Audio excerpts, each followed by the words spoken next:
The ruling establishment has a lot of, they will stop at nothing to complete their toolkit of control. Right? So one of the things that has been missing from the toolkit of total control has been quarantines and curfews, right? So now, welcome to the new world in America, where to get on a bus, to go through a subway station, if you think that the procedures at the TSA are onerous, right? Guess this is coming to a bus depot near you. It's a more invasive way, and the ruling class needs this because, let me say, if the ruling class ever saw wide-scale civil unrest, you'd see an Ebola outbreak in America right away. Okay, so this is, what you see is that Ebola is another tool in the toolbox of the ruling class repression, control. Yeah, to keep down absolutely, repression. positively, 100%. This is a tool. Right. Ebola doesn't just magically start spreading. And then we have this doctors that come back here. The white people, of course, live. You know, the two whites who got it or survive. All the black people that get it die. Right? It's very possible that these one of these NGOs over there is going around with a veil of Ebola or spreading it from a small plane onto villages. The point is to get hundreds of thousands of people infected with it and create the next phase of control. Now, one of the things I'd like to show to back up my my claims here. Here's a document from the Rockefeller Foundation. Rockefeller Foundation, right there. You can zoom in on that, where my finger is. It's called Scenarios for the Future International Development, the Rockefeller Foundation. All right. Okay. Let's take a look at what they're saying here. This is something like a 50, 60-page document. I'd like you to go to page 18, if you can look at this up on the internet, but I'll read it up here. It's called lockstep, lockstep. And this is a phrase that I used right after 2001 when I saw the entire system of the United States, including the population, were in lockstep. So the Congress went along, and yes, it was Osama bin Laden, and the people waved their flag and said, I hate, hate, hate, hate, and everything was in lockstep. Well, in 2010, they published this, Rockefeller Foundation, and here's what they're saying. They're saying that they call it a scenario. These are scenario narratives, and they speak about it in the past tense. So they put out this scenario, lockstep. A world of tighter, top-down government control and more authoritarian leadership with limited innovation and growing citizen pushback. Okay, I'll read a little bit of it. In 2012, the pandemic that the world had been anticipating for years, nobody was anticipating a pandemic, finally hit.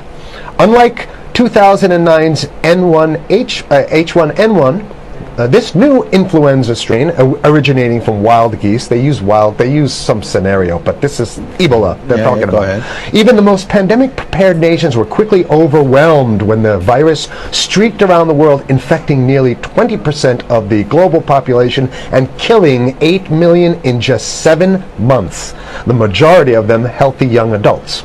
The pandemic also had a deadly effect on economies. You can see the agenda. Just naked, raw, naked control agenda written down, and it's anybody's guess how this becomes effectuated in real life. So whether this is written specifically as marching orders or whether people take it upon themselves in the intelligence networks to say, okay, well, this has been produced, so this is the plan here. But these narratives have to be written in advance because the intelligence agencies don't know how to do these narratives. They need help. So these think tanks, they come up with these like Rand Corporation, Rockefeller Foundation. These are think tanks of death. They're not the think tanks. They're not there to find great ways to help people. Right? Okay. The pandemic also had a deadly effect on economics. International mobility of both people and goods screeched to a halt. Right? Which is what they want. They want a completely isolated world, right? Debilitating industries like tourism and breaking global supply chains. Well, of course they want tourism stopped because they're not in the tourism business, and they want you at home in your house in front of the TV. Then they got you, because once you watch the TV, they own your soul. Even locally. Wait a second, we're on television. I mean commercial television, let's say. national. Even locally, normally bustling shops and offices sat empty for months. Okay, so I love how they talk about it in the past tense in 2010. Right? The pandemic blanketed the planet, though disproportionate numbers in Africa died. Southeast Asia and Central America, where the virus spread like wildfire. It sounds like the opening monologue of a disaster movie, right? Exactly. Now listen to, here's the good stuff now. But even in developed countries, containment was a challenge. Now here's this one. I love this one. The United States' initial policy of strongly discouraging, in quotation marks, strongly discouraging citizens from flying proved deadly in its leniency. So they're saying, that... No, keep going. Okay, Read it. proved deadly in its leniency. So they should have been tougher, right? Accelerating the spread of the virus, not just within the United States, but across borders. However, a few countries did fare better. China in particular.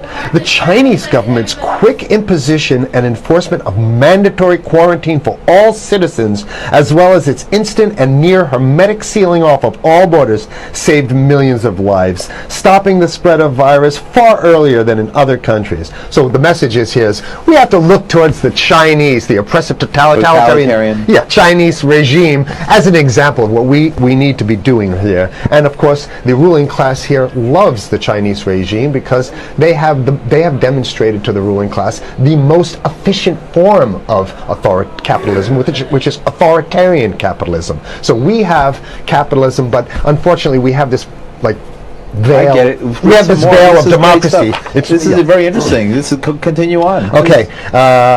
China's government was not the only one that took extreme measures to protect its citizens from risk and exposure. During the pandemic, national leaders around the world flexed their muscles, flexed their authority, and imposed airtight rules and restrictions. You can see the agenda. Go. Okay. From the mandatory wearing of face masks to body temperature checks at the entries to communal spaces like that's what's happening right now. Yeah, but soon it's going to be like body. It'll be at the subway. Yeah, is that what you're saying? We'll be going through this in the subway, to get on the buses and the subway, absolutely, things positively. like that. And what this means though is don't think about having a cigarette, a joint on you, or basically you can't. This is a dragnet for everything. So if in order for you in other words, just like with stop and frisk, this is ultimate stop and frisk. This is the ultimate cavity stop and frisk, cavity search kind of thing. All right, so during the pandemic, national leaders around the world flex their authority. Now there's some good stuff. Listen to this. And even supermarkets, they want body checks at supermarkets. Okay, so basically what they're saying is they're building a system where every move you make, you got to go through them. You can't get food. Well, how about if you go to the farmer's market? Right. Here's the good stuff now. It just keeps getting better.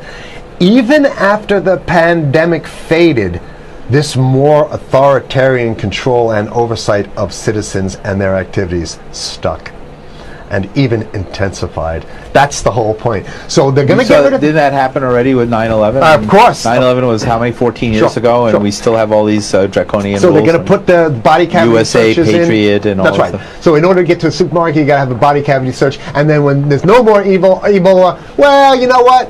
We kind of like this way because we have an complete infrastructure of a control grid. In order to protect themselves from the spread of increasingly global problems, from pandemics and national terrorism to environmental crisis and rising poverty, leaders around the world took a firmer grip on power. Well, what the hell would rising poverty have anything to do with imposing strict citizen controls with face masks? So they're very sloppy stuff here.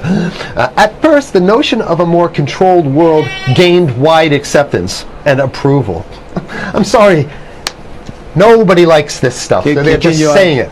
I have to provide analysis. Only because we only have 5 minutes left, so that's. Oh my God! Okay, citizens willingly gave up some of their sovereignty and their privacy to more paternalistic states in exchange for greater safety and stability. That's just a complete naked contradiction to the famous saying that if you think you're going to give up a little bit of security, if you're going to give up your freedom for security, you're going to get neither. That's the long-standing thing. And here what they're doing is they're not even ashamed or embarrassed to absolutely say the exact opposite. They're saying, yes, we all want to give up our privacy and sovereignty for more stability and security and stability. So you don't get that. When you give it up like that, you get the shaft. Can you show us the cover again of I'll what show you were the just cover reading? one more time, and then I have this two is more what- documents. Right, Two this is more what we were documents. reading here, and just zoom in a little bit so folks can see it. He'll zoom in, don't worry, you can relax. All right. And scenarios for the future of technology and international development. Okay. Now I have two more documents. Keep it zoomed.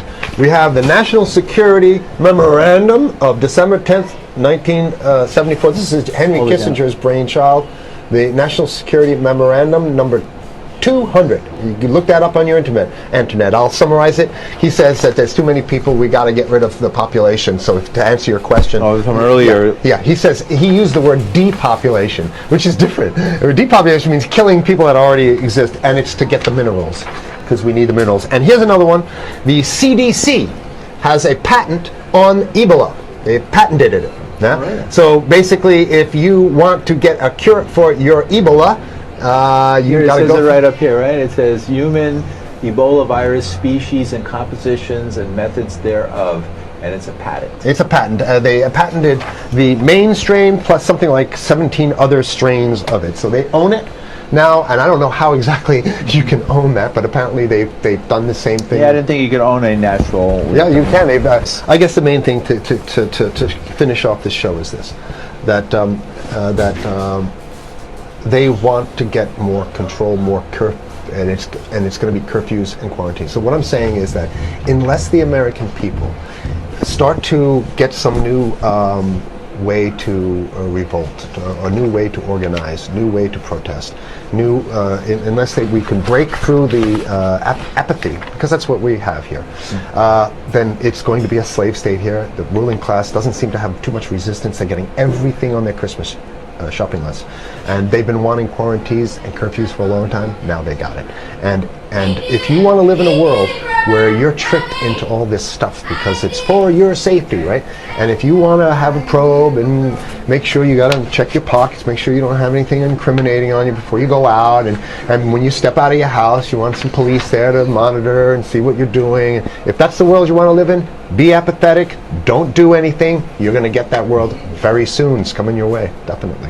Yeah. So what should people do? What's the hope? You have 30 seconds. To wake up, learn about it, and go fight these bastards in Washington. They're easy to beat. If we can just organize, we can beat them. It's simple. They're weak, and there's so few of them.